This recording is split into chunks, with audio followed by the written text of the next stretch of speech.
I still remember the moment like it happened in slow motion. How the plate slipped from Nina's hands, the clatter of ceramic against the polished wooden table, and the way the stain bloomed on the white tablecloth like spilled ink. My breath hitched. The air inside the dining room turned suffocating, thick with the weight of an inevitable explosion. Across from me, Celeste's face darkened, her eyes narrowing into slits of pure disapproval. She set down her fork with a deliberate clink, her fingers tightening around the polished silver as if she were resisting the urge to launch it across the room. "Nina," she said, voice laced with razor-sharp control, "how many times have I told you to eat properly? You act like a wild animal." My 10-year-old daughter shrank in her chair, her fingers trembling as she reached for a napkin, desperate to clean up the mess. "I'm sorry, Mommy. It was an accident. I knew that wouldn't be enough." Celeste's lips curled in disgust. "Accidents happen to careless children. And you know what happens to careless children in this house?" Nina froze. So did I. I could already predict how the evening would unfold. Celeste would scold Nina until her voice lost patience. Then she would turn that venom toward me. I would try to intervene, try to shield our daughter from the brunt of her fury, and in doing so, I'd become the primary target. It had happened before, too many times to count. "I'll clean it up," I interjected, my tone calm, measured. "It's just a stain, Celeste. No harm done." That was the wrong thing to say. Her head snapped toward me, and I saw it. The shift in her expression, the way her fingers clenched tighter around the fork. It was subtle, but I had spent years learning the nuances of her moods, deciphering the silent language of her rage before it erupted. "Of course, you'd say that," she scoffed. "No standards. No discipline. Always making excuses for her." I exhaled slowly, forcing my voice to stay steady. "She's a child." "Exactly," Celeste snapped, shoving her chair back with a screech. "And children need discipline. You coddle her, Daniel. That's why she's weak. Just like you." There it was. The dagger, aimed straight at my chest. Nina flinched at her mother's words, her small hands still clutching the napkin she had been using to dab at the stain. Her wide brown eyes flickered to me, searching for reassurance. I reached for her hand beneath the table and gave it a small squeeze. "It's fine, sweetheart," I murmured. "Go wash your hands. I'll take care of this." Celeste let out a sharp breath, standing abruptly. I knew she was going to escalate. Her anger was a rolling storm, and once it gained momentum, it didn't stop until it had leveled everything in its path. As Nina hesitated, Celeste rounded the table. "No, she won't wash her hands. She'll sit here and learn responsibility." I moved to stand, but Celeste's hand slammed down on my shoulder, shoving me back into my chair with more force than necessary. My muscles tensed. "Don't undermine me, Daniel," she hissed under her breath. Nina's lower lip trembled, her small shoulders trembling as she stared at the stain on the table, as if willing it to disappear. "Mommy, Enough." Celeste cut her off with a cold glare. I clenched my fists under the table, resisting the familiar urge to retaliate, to push back. But I knew better. This wasn't a battle I could win. Not here, not now. Then it happened. Celeste reached for the belt hanging over the back of the dining chair, her preferred tool of discipline. Not for Nina, for me. The second she grasped it, I saw Nina's expression change. Something flickered behind her tear-brimmed eyes, something I had never seen before. No, it was one word. Soft. Steady. Celeste didn't seem to hear it. She was too busy looping the leather through her fingers, testing its weight. Nina straightened in her chair. "No, Mommy. I won't let you hurt Daddy anymore." Silence. It was as if the world itself stopped spinning. The air went eerily still. The only sound was the faint dripping of water from the faucet in the adjacent kitchen. Celeste turned, slowly, her grip tightening around the belt. "What did you just say?" I couldn't move, couldn't breathe. Nina sat taller, her hands gripping the edge of the table like an anchor. "I see what you do to him. The yelling, the pushing, the way you make him scared all the time." The words hit like an earthquake. Celeste's face went completely blank. "Nina," I started, but my voice cracked. My daughter turned to me, her expression filled with something I couldn't name. Strength? Defiance? A kind of clarity I had never seen in her before.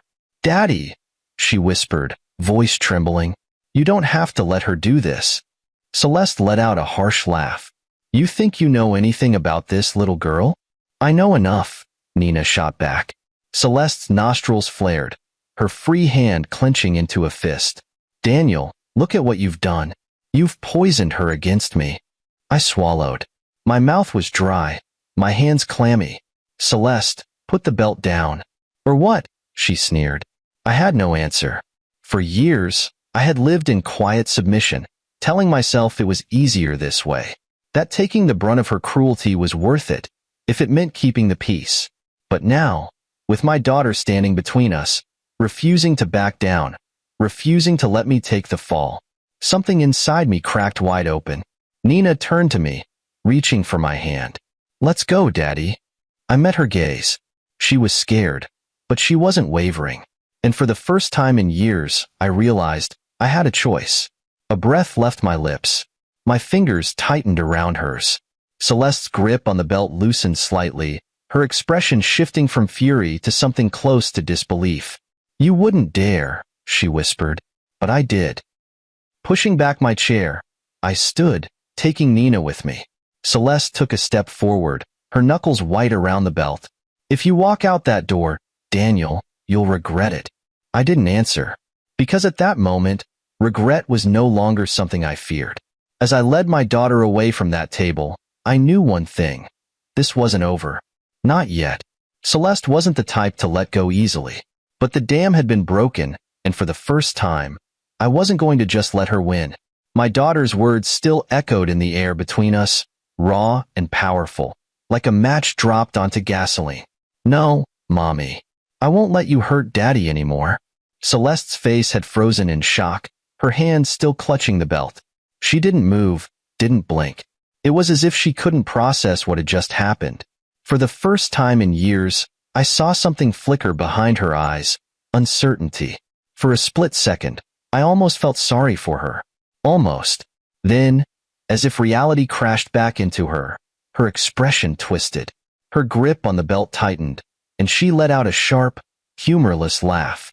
"You're joking," she spat, her gaze flickering between us. "You, Daniel, you let her talk to me like that?" I didn't answer. I couldn't, because I was still reeling. Nina had never spoken up like that before. She had always been quiet, always careful, watching, absorbing. And yet, standing there now, my 10-year-old daughter was braver than I had ever been. Her words had done something I had never been able to do. They had stopped Celeste. My wife had always been unstoppable. Her fury was a force of nature, crushing anything in its path. I had spent years trying to manage it, to lessen its impact, to survive it. But Nina? She had stood up to it. And now, Celeste didn't know what to do. The silence in the room stretched. My fingers tingled from how tightly Nina was gripping my hand, her small body trembling beside me. Celeste finally took a step forward. "Let go of her hand, Daniel," she said, voice eerily calm. I didn't. She took another step, tilting her head slightly. "You're making a big mistake. Both of you." Still, I said nothing. For the first time, I saw it. Celeste wasn't used to this. She wasn't used to being challenged. She wasn't used to me not backing down. And she sure as hell wasn't used to Nina looking her in the eye and refusing to cower. A strange feeling swelled in my chest. Power. Celeste saw it too. Her nostrils flared. "Daniel," she snapped, her voice sharp like a whip. "You know better than this. You know how this works. You think you can just, what? Walk away? Think again." I swallowed hard. Yes, I did know how this worked. Celeste ruled through control, through fear. I had learned, over the years, how to navigate her moods, how to keep her calm, how to not set her off.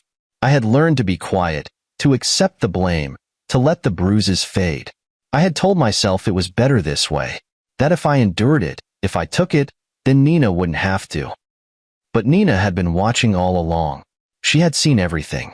And now, here she was, standing between me and the person I had spent years trying to protect her from. I had been a fool. This wasn't better. This was worse. I had taught my daughter that it was normal for her father to be afraid, that it was normal to be controlled, that it was normal to endure. No more. I lifted my chin, finally finding my voice.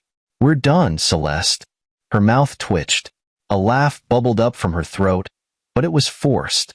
Done, she echoed. You're not serious. I didn't flinch. I am. Her gaze darkened. You don't get to decide that, Daniel. I decide when this is over. And there it was. The truth. Celeste had never seen me as an equal. Never seen me as her husband. She had seen me as hers. Something she could control, bend, break. And she had. For years. But not anymore. I straightened my spine. We're leaving. Celeste's expression twisted, her face reddening. You're leaving? She repeated, stepping closer. Where exactly do you think you're going, Daniel? HM? You have nothing without me. I clenched my jaw. That was another lie she had made me believe. That without her, I was nothing. But Nina, my daughter, had just shown me the truth. Celeste wasn't my savior. She was my prison. And I wasn't going to let her keep me in it any longer. You think you can just take my daughter, she seethed. At that, I felt my stomach tighten. I knew what she was trying to do. She was trying to plant doubt. She wanted me to think about the worst-case scenario. That she'd fight me. That she'd drag me through court, turn everything against me. That she'd win. But here's the thing. Celeste had never cared about Nina. Not in the way a mother should. Nina wasn't a child to her. She was a pawn. A bargaining chip. A tool to use when it suited her. And that's why Celeste was angry now. Not because she was losing us, but because she was losing control. I looked down at my daughter. Nina was watching me, waiting, trusting me. I had spent so many years thinking I had to protect her, but she had been the one to protect me, and I wasn't going to let her down. Celeste tilted her head, smirking now. You don't have the guts, Daniel. You never have. I exhaled slowly. Then I took a step back, and I pulled Nina with me. Celeste's eyes flickered. She saw it now. I wasn't afraid anymore. She wasn't expecting that. And for the first time in our entire marriage, Celeste was the one who looked scared. You'll regret this, she whispered, her voice shaking slightly. But I just kept moving, my hand firm in Nina's. I didn't look back.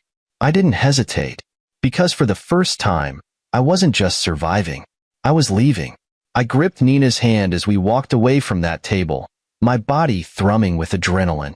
My heart pounded so hard I could feel it in my throat, but I didn't stop. I didn't look back. I couldn't. If I did, if I hesitated even for a second, I knew Celeste would find a way to sink her claws back into me. I had spent too many years letting her win. Too many years making myself small. Too many years convincing myself that enduring her was easier than fighting back. But Nina had changed everything. Celeste had ruled our home like a tyrant for years, but for the first time, I had seen it, the crack in her armor, the moment when fear flickered in her eyes. She knew she was losing control, and I knew that was exactly why she wouldn't let us go so easily. We had barely made it to the hallway when I heard her voice. You think you're leaving me, Daniel? Her tone was calm. Too calm. That was when I knew she wasn't done. I tightened my grip on Nina's hand, willing myself to keep walking, but she stopped. I could feel her hesitation, her little fingers trembling in mine. Daddy, she whispered. I knelt beside her, lowering my voice. Don't look back, sweetheart. Just keep walking, okay? Her lip trembled, but she nodded. Celeste's footsteps were slow, measured. I heard the belt drop onto the floor. Daniel, she said again, her voice shifting. No longer the sharp, cutting tone she used when she was angry. No, this was worse. This was sweet, manipulative, dangerous. You're being ridiculous. You're not thinking clearly. I let out a slow breath, forcing my voice to stay steady. I'm thinking clearer than I ever have, Celeste. She laughed softly, but there was no humor in it. Are you? Because, sweetheart, I don't think you realize what you're doing. I didn't have to turn around to know what was happening. I had seen it too many times before. She was tilting her head, smiling just enough to pretend she wasn't furious. She was calculating. Her power had never been in her fists. It had been in her words. She knew how to twist them, how to make me second-guess myself, how to make me feel stupid for even trying to leave. But I wasn't going to fall for it. Not this time. I exhaled slowly. Move out of the way, Celeste. Silence. Then, finally, she spoke. Where do you think you're going to go, Daniel? I clenched my jaw. That was her next tactic, doubt. She wanted me to question everything. She wanted me to think about the worst-case scenario. You don't have any money, she continued, her tone casual. You don't have a place to stay. Do you really think anyone will take you in? A grown man with a kid? You're not her mother, Daniel. You think the courts are going to take your side? I swallowed hard, my pulse hammering. I knew exactly what she was doing. For years, she had made me believe I couldn't survive without her, that I wasn't strong enough, smart enough, capable enough. But the truth was, she wasn't afraid of me leaving because she thought I'd fail. She was afraid because she knew I wouldn't. You know what's going to happen if you go through with this? She asked, her voice dripping with feigned sympathy. You're going to end up alone. And when that happens, Daniel, when you come crawling back, because you will, I turned. For the first time since this whole thing started, I turned and looked her in the eye, and she stopped talking. She had always been so sure I wouldn't fight back, that I would stay quiet, that I would let her words sink in and tear me apart from the inside. But I wasn't the same man I had been an hour ago. You're wrong, I said, voice calm. Her jaw clenched. I'm not coming back, I told her. Not now. Not ever. For the first time, I saw it. Not anger. Not control. Fear. Because in that moment, she realized her reign was ending. Her lip curled, and she took a step forward, pointing a manicured finger at me. You don't get to just walk away from me, Daniel. You think you can just, what? Start over? She scoffed. I'll make sure you regret this. I'll make sure. I cut her off. No, Celeste. I make the decisions now. I turned back toward the front door, pulling Nina with me. Her nails dug into my arm. I gasped, stumbling slightly, but I didn't fall. She wasn't done. Her grip was tight, fierce, her breath hot against my ear. You think you can take my daughter from me? She seethed. I froze. She felt it. She smiled. You can leave, Daniel. But Nina? She stays with me. I went cold. I knew she didn't want Nina. Not really. Celeste had never cared about being a mother, but she cared about winning, and she knew exactly how to play the game. I turned, slowly, my entire body rigid. She's not a pawn, Celeste. You don't get to use her against me. Celeste tilted her head, her smirk widening. Oh, sweetheart. I already have. I clenched my fists. I'll fight you. She shrugged. And I'll win. For the first time, I hesitated, and Celeste saw it. She saw the fear, the uncertainty flickering in my eyes, and she knew she had just found her next weapon. Nina squeezed my hand. I looked down at her, at the girl who had saved me tonight, the girl who had stood up when I hadn't. Her lip trembled, but she still stood tall. I want to go with Daddy, she whispered. Celeste laughed. You think what you want matters, Nina, she sneered. You're 10 years old. The only thing that matters is what the law says. And the law says you belong with me. Nina's grip on my hand tightened. No. Celeste's eyes narrowed. I don't belong to you, Nina said, voice shaking but firm. Celeste's expression darkened, her hands trembling. For the first time, she was losing control completely. And I knew then, she was going to do something reckless. I just didn't know what. Yet, as I stood there, watching my wife's mask crumble, I realized something terrifying. Celeste wasn't going to let us go easily. She wasn't just going to fight me in court.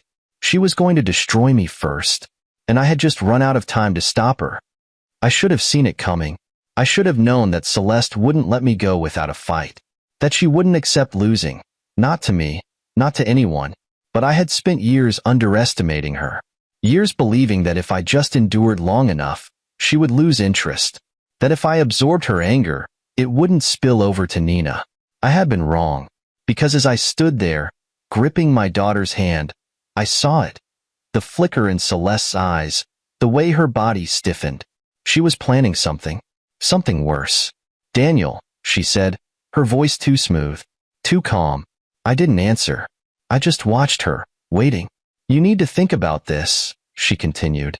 Really think about it. You're making a mistake. I clenched my jaw. The only mistake I made was staying this long. She blinked, and for the briefest moment, hurt flashed across her face. But it wasn't real. It was a performance, like everything else, and I wasn't falling for it. Celeste let out a sharp breath, tilting her head. Fine. You want to play tough? Go ahead. But you better be ready for what comes next. I knew what she was doing. She was testing me.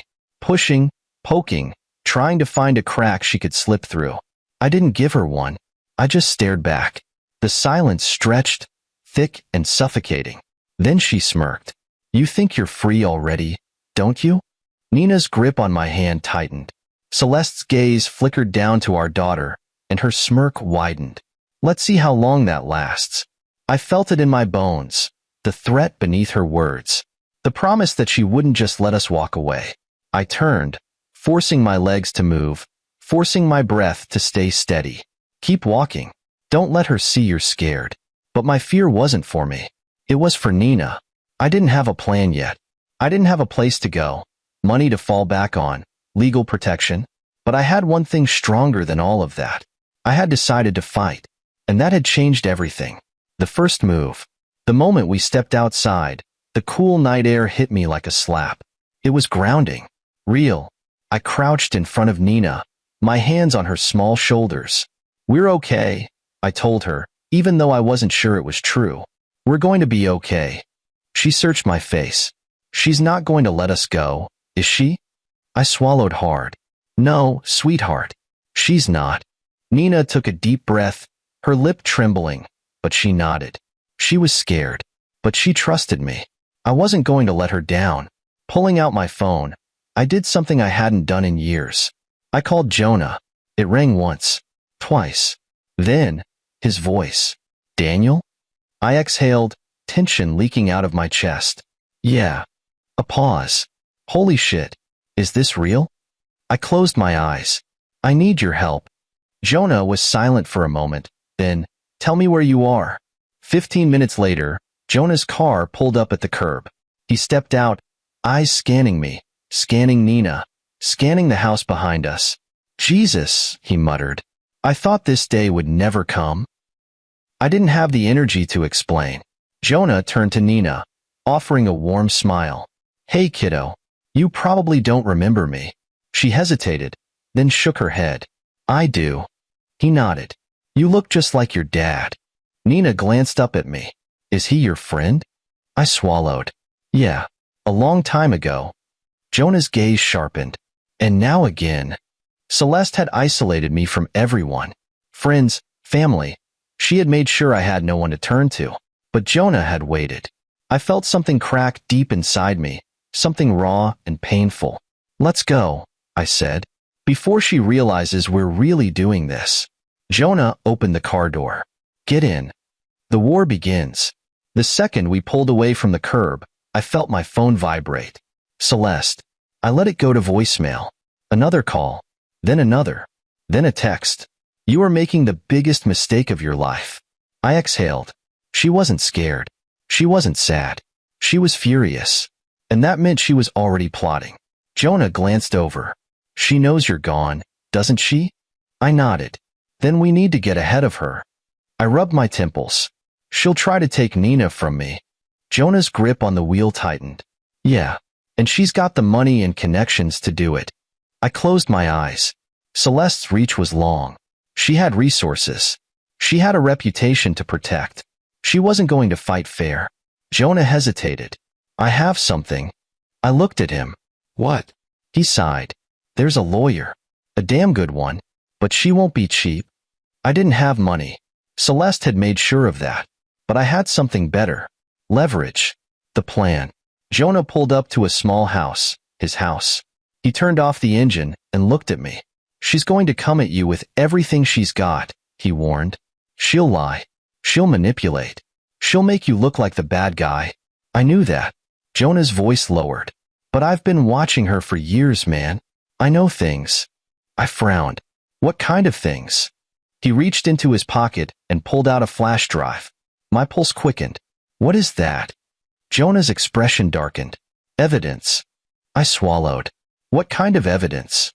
He hesitated, then handed it to me. Enough to take her down. I stared at the small, insignificant-looking object in my palm. This wasn't just an escape anymore. This was a war. And for the first time, I wasn't going to lose. I sat at Jonah's kitchen table, staring at the small flash drive resting in the center of my palm. It felt heavier than it should have, as if it carried the weight of my entire future. Or maybe just the weight of the past I was finally about to destroy. Jonah leaned against the counter, arms crossed. You sure you're ready for this? I exhaled slowly. I don't have a choice. That was the truth. Celeste wasn't going to let me walk away unscathed. I knew her too well. She wouldn't just fight for custody. She would try to erase me from Nina's life. She would twist every interaction, every word I ever said, every moment of weakness, and use it against me. She was ruthless, calculating, but she wasn't invincible. And Jonah? He had given me something I never expected, an advantage. I plugged the flash drive into his laptop, my hands shaking slightly as the files popped up on the screen. I had no idea what I was about to see. I clicked on the first video. It was security footage.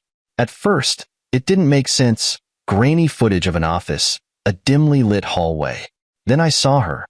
Celeste. She was pacing, speaking to someone I recognized. It was her lawyer. The audio was muffled, but Jonah pressed a few keys, boosting the sound. I don't care how you do it. Celeste's voice snapped through the speakers.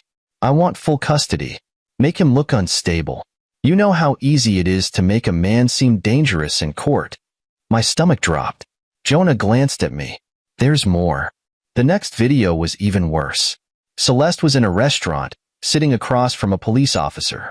Domestic violence charges will destroy his credibility, she was saying smoothly, sipping her wine. It doesn't have to be real. It just has to be believable. My breath caught. I knew she was capable of lying. I knew she had power. But I didn't realize just how far she was willing to go. Jonah's voice was tight. She's been planning this for months, Daniel. She wasn't just going to take Nina. She was going to make sure you never saw her again. A deep rage uncoiled in my chest. This wasn't about a broken marriage. This wasn't about me leaving her. This was about control. Celeste didn't love Nina. She didn't want to raise her. She just wanted to win. I clenched my fists, forcing myself to breathe. I have to be careful, I muttered. She's not going to see this coming. But if I play this wrong, Jonah nodded. She'll destroy you first. We both knew it. Celeste was smart. She didn't just react. She calculated. If I wanted to win, I couldn't just run. I had to make sure she couldn't follow. First things first, Jonah said, opening a notebook. We need a safe place for you and Nina. Somewhere she won't find you. I exhaled. I have nothing, Jonah. No money, no house. You have me. I looked at him, swallowing hard. Jonah nodded. I know a guy. He has a place. Small, quiet, off the grid. You'll be safe there. I didn't know what to say. For years, Celeste had isolated me from everyone. She had convinced me I was alone, that I had no one. But that wasn't true. I still had people willing to fight for me. And now, I was willing to fight for myself. How long can I stay there? I asked. As long as it takes, Jonah said firmly. Jonah leaned forward. You need a lawyer. A damn good one. I shook my head. Celeste owns the best lawyers in the city. I don't stand a chance. You don't need the best, Jonah countered. You need someone who's willing to get their hands dirty. I frowned.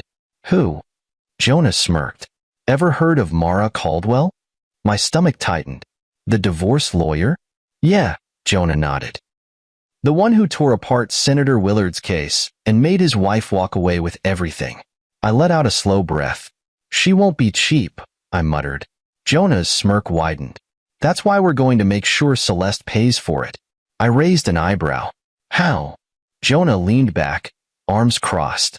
She's been laundering money through her company for years, right? My pulse quickened. Yeah. Jonah's voice lowered. So what happens if that information just so happens to land in the right hands? My heart pounded. We weren't just escaping anymore. We were going to take Celeste down. She'll fight back the second she realizes we're gone, I said. Jonah nodded. That's why you have to be one step ahead. We spent hours going over the details. I would leave quietly. No warning, no messages, no calls. The second Celeste knew I was gone, she would act. I would file a restraining order the moment I was safe. It wouldn't stop her, but it would slow her down. Jonah would leak the financial evidence to an anonymous source. The IRS would do the rest. The flash drive? I would keep that as my nuclear option. If Celeste tried to bury me in court, I would make sure she was buried first. By the time we were done, the plan was set. And I felt something I hadn't felt in years. Hope. That night, I sat on the bed beside Nina, watching her sleep. Her little hand was curled into a fist, her breathing soft. I had almost lost her. Celeste had almost taken her away from me. I brushed a stray hair from her forehead, my chest tightening. I had let Celeste control me for too long. I had let her shape my fears, my future, my choices. No more. I wasn't just running. I wasn't just surviving. I was taking everything back. And this time, Celeste was going to be the one left powerless. I barely slept that night. Every time I closed my eyes, I imagined Celeste bursting through Jonah's front door, her voice like a blade cutting through the air, demanding that I return home with Nina. I imagined her cold smirk, her self-assured laughter, the way she'd mock me for thinking I could ever escape her. But that was just my fear talking. Jonah had reassured me that we were a step ahead, that Celeste hadn't figured out where we were yet, that the plan was solid. Still, I wasn't naive enough to believe she'd give up. By morning, my phone was flooded with missed calls, each one from her. I didn't answer. Then came the texts. Where the hell are you, Daniel? You have until noon to bring my daughter home. Don't be stupid. You know how this ends. The cops will be at your door soon. I exhaled slowly, setting my phone down on the kitchen table. Stay calm. Don't let her get inside your head. Jonah leaned against the counter, watching me. She's panicking. I nodded. And when she panics, she gets reckless. That's good, Jonah said. It means she's not thinking clearly. It means she's about to make a mistake. I wanted to believe that. I really did. But Celeste wasn't just a control freak. She was dangerous. When she felt like she was losing, she didn't just lash out. She burned everything to the ground. And right now, she was losing. At exactly 10:32 a.m., the first blow landed. Jonah's doorbell rang. My stomach twisted. No, not yet. It's too soon. Jonah peeked through the window, then let out a curse. It's the cops. I felt Nina stiffen beside me. I crouched down in front of her, keeping my voice steady. Sweetheart, listen to me. Whatever happens, don't be scared. Okay? Her big brown eyes flickered with uncertainty, but she nodded. Jonah turned to me. Let me do the talking. I swallowed hard and stepped back as Jonah opened the door. Two officers stood on the porch, hands resting on their belts. One of them, a woman with sharp green eyes, tilted her head. Is Daniel Ward here? Jonah crossed his arms. Depends on who's asking. The officer pulled out a notepad. We received a report from his wife, Celeste Ward. She claims he's abducted their daughter. I knew it. I knew she would pull this. Jonah let out a short, humorless laugh. Abducted? Are you kidding me? The second officer, a younger man, frowned. Sir, is Daniel Ward inside? Jonah glanced back at me. I exhaled, stepping forward. Yeah, I'm here. The first officer's gaze flickered to Nina, who was gripping my hand tightly. Mr. Ward, do you have legal custody of your daughter? I forced myself to stay calm. There are no official custody orders in place yet. My wife and I are separated, and I took my daughter because she was in an unsafe environment. The first officer raised an eyebrow. Unsafe how? Jonah cut in before I could answer. Listen, officers. This isn't a case of abduction. Daniel is Nina's father, and he has every right to take her away from an abusive home. The second officer shifted uncomfortably. Do you have any proof of abuse? Jonah smirked. Actually, we do. I pulled out my phone and scrolled through the photos I had taken. Bruises, marks, screenshots of texts from Celeste threatening me. Then, I opened the audio recording Jonah had given me, The one of Celeste openly discussing how she was going to fabricate domestic abuse claims against me. The officers listened in silence. When the recording ended, the younger cop rubbed the back of his neck. Well, damn. The female officer let out a breath. All right. This changes things. Jonah grinned. Told you. The younger officer frowned. We still need to report back to her. She's expecting an update. Jonah's expression darkened. You tell her the truth. Daniel isn't hiding. He's protecting his daughter. And if she wants to take this to court, she can go ahead and try. But tell her she should watch her back, because we've got plenty of dirt on her too. The officers exchanged a glance.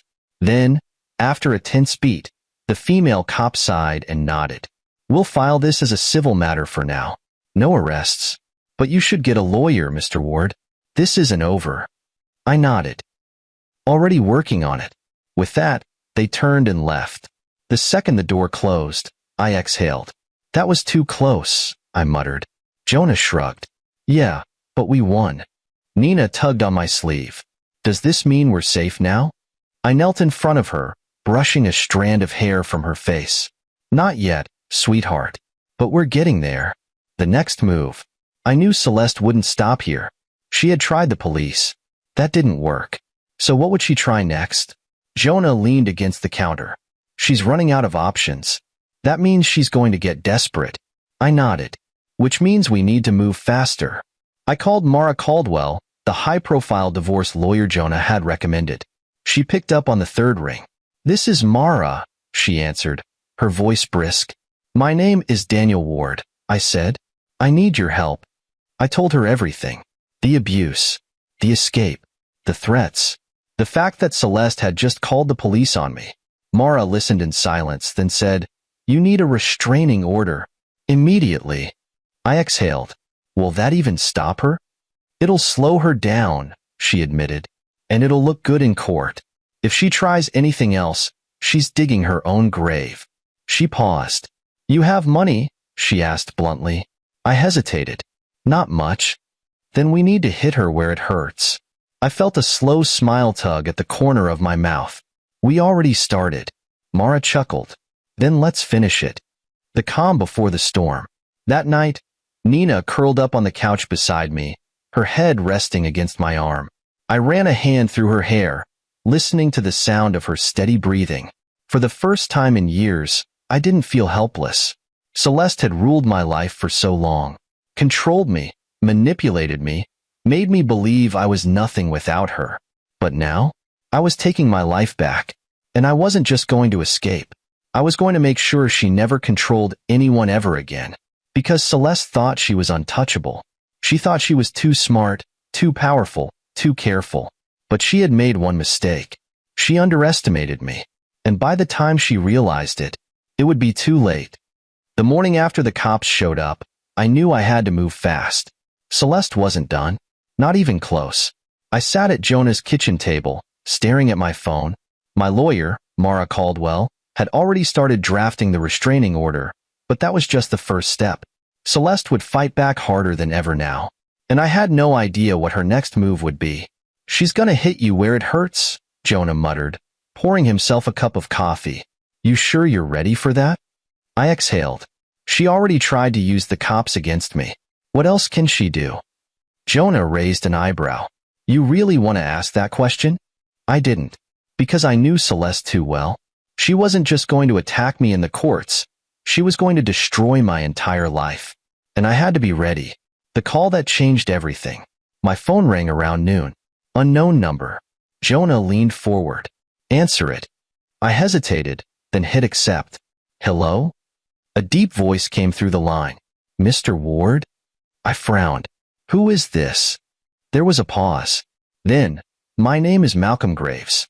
I work for Davison and Huntley, the firm handling your wife's financial portfolio. I froze. Celeste's financial advisors? Why the hell were they calling me? Malcolm sighed. Look, I'm not supposed to be doing this, but I've been working with your wife for years and, he hesitated. I need to warn you. My grip on the phone tightened. Warn me about what? There was another pause. Then, she's trying to make sure you leave with nothing. The trap. Malcolm's voice lowered.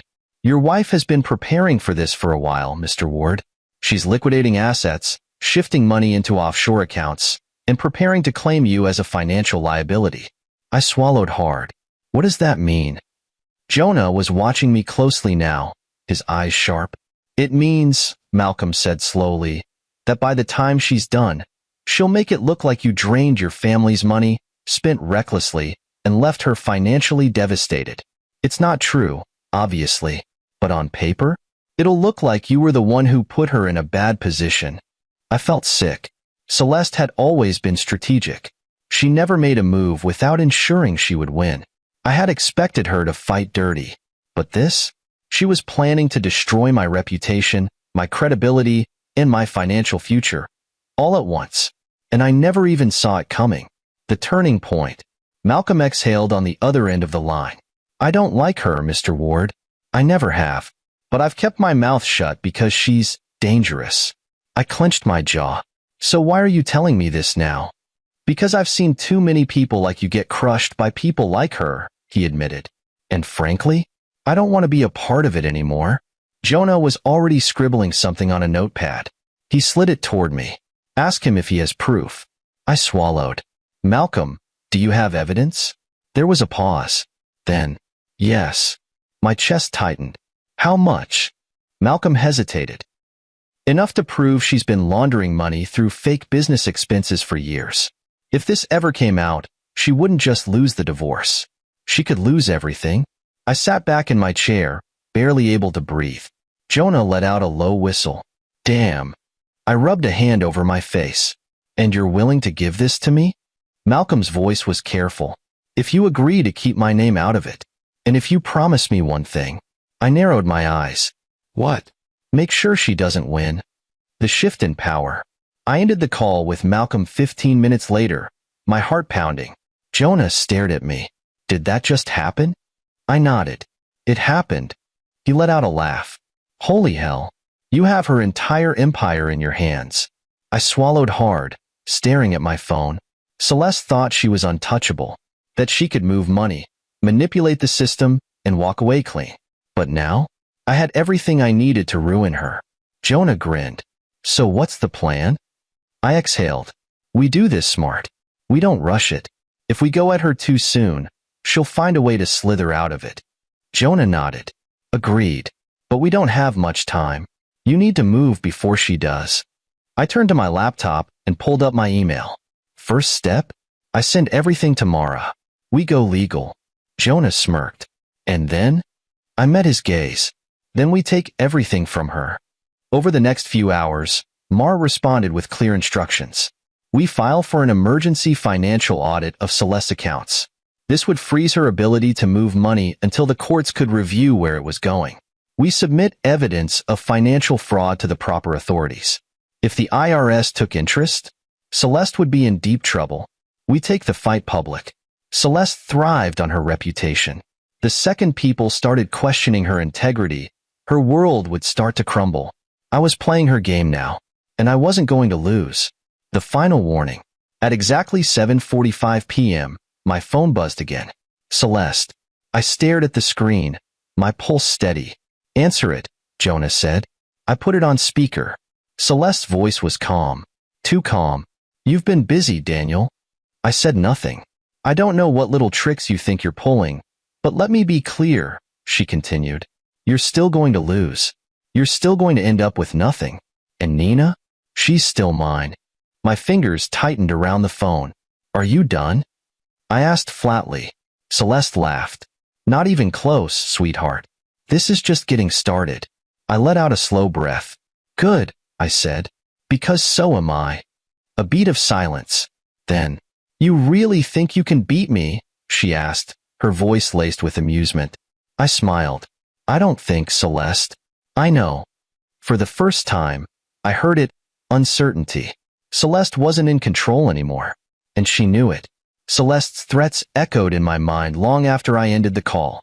I had spent years fearing that voice, bending to its will, but now it didn't hold the same power. Because for the first time, I wasn't reacting. I was fighting back. Jonah leaned against the counter, watching me carefully. She's rattled, he muttered. I could hear it. I nodded. She wasn't expecting this. Which means she's dangerous. I exhaled. She's always been dangerous. Jonah smirked. Yeah, but now she's desperate. That makes her reckless. I didn't disagree. Celeste's power had always come from control, from being a step ahead, from making people believe that she was untouchable. But now, she knew she had lost that edge. She wasn't calling to intimidate me. She was calling because she was afraid. And that meant I had the advantage. The financial audit Mara had set into motion was already working. Celeste's accounts had been flagged for suspicious activity, meaning she couldn't move her money freely anymore. I imagined her pacing in her pristine home, fuming as her lawyers tried, and failed, to make it go away. Jonah grinned as he refreshed the news feed on his phone. Looks like someone leaked the fraud investigation to the press. I didn't even blink. Mara said it was a possibility. Celeste had spent years crafting the perfect image. The poised businesswoman, the devoted wife, the powerful woman who had everything under control. But now, her dirty laundry was being aired out for everyone to see. I turned to Nina, who was curled up on the couch with a book. She looked so much lighter these days. Freer. That was all that mattered. I wasn't doing this for revenge. I was doing it for her. For the first time in my life, I was building something new, something safe, something real. Moving forward. The hardest part about leaving wasn't the legal battle. It wasn't the restraining order. It wasn't even the constant, gnawing fear that Celeste might try something drastic. It was the rebuilding. For years, my identity had been tied to her. My decisions, my finances, my emotions, even my self-worth. Breaking free meant starting over from scratch. Jonah had been more than generous, letting us stay, helping with legal fees, making sure we were protected. But I didn't want to depend on him forever. I wanted to stand on my own. So I started making calls. It was humiliating, at first. I had been out of work for so long, relying on Celeste's connections and money. I had to rebuild a reputation. But then, someone called back. The job offer. The email came late at night. A small consulting firm was looking for a financial analyst. The pay wasn't great, but it was enough. Jonah read over my shoulder. You gonna take it? I let out a slow breath. I think so. He grinned. Then do it. I sent my response before I could second-guess myself. For the first time in years, I was employed on my own terms. Celeste no longer dictated my career. She no longer dictated anything. Finding a home. The next challenge? Getting a place. We couldn't live at Jonah's forever. Nina needed a home. A real home. I spent the next few weeks searching. I didn't want anything flashy, just safe. Then, finally, I found it. A small 2-bedroom apartment on the quiet side of town. It wasn't perfect. The walls needed paint. The floors creaked. But it was ours. And when Nina walked inside for the first time, her eyes lighting up, I knew. It was home. Celeste fought tooth and nail. She filed counterclaims. Tried to sue for full custody. Tried to drag me through the mud in court. She claimed I was an unfit father. That I was unstable. But here's the thing. She lost. The judge saw through her. Her financial fraud case was still pending, which meant she had no credibility. And when they asked Nina, she said she wanted to stay with me. That was the final blow. Celeste wasn't just losing her power. She was losing everything. The moment I knew it was over, I expected her to fight until the bitter end. I expected her to come after me one last time. But instead, she went silent. No calls. No threats. Just silence. Jonah and Mara both warned me that it was a bad sign. That she was probably planning something. But as the months passed, nothing. I wasn't naive enough to think she had given up. But I had won the important battle. And for the first time, I wasn't looking over my shoulder. I was looking forward. A life worth living. One evening, Nina and I sat on our small apartment balcony, eating takeout straight from the cartons. She glanced at me, chewing thoughtfully. Daddy? Yeah. Sweetheart? She set down her chopsticks. Are we happy now? I blinked. It was such a simple question, but it held so much weight. I looked around at our little apartment, the chipped paint, the second-hand furniture, the mismatched dishes. I looked at her, The girl who had saved me when I didn't even realize I needed saving. And I smiled. Yeah, Nina, I said, wrapping an arm around her. We are. She leaned into my side, sighing contentedly. I like it here, she murmured. I swallowed hard, brushing a strand of hair from her face. I do too, sweetheart. And I meant it. Because for the first time in my life, I wasn't just surviving. I was living. And that was worth everything.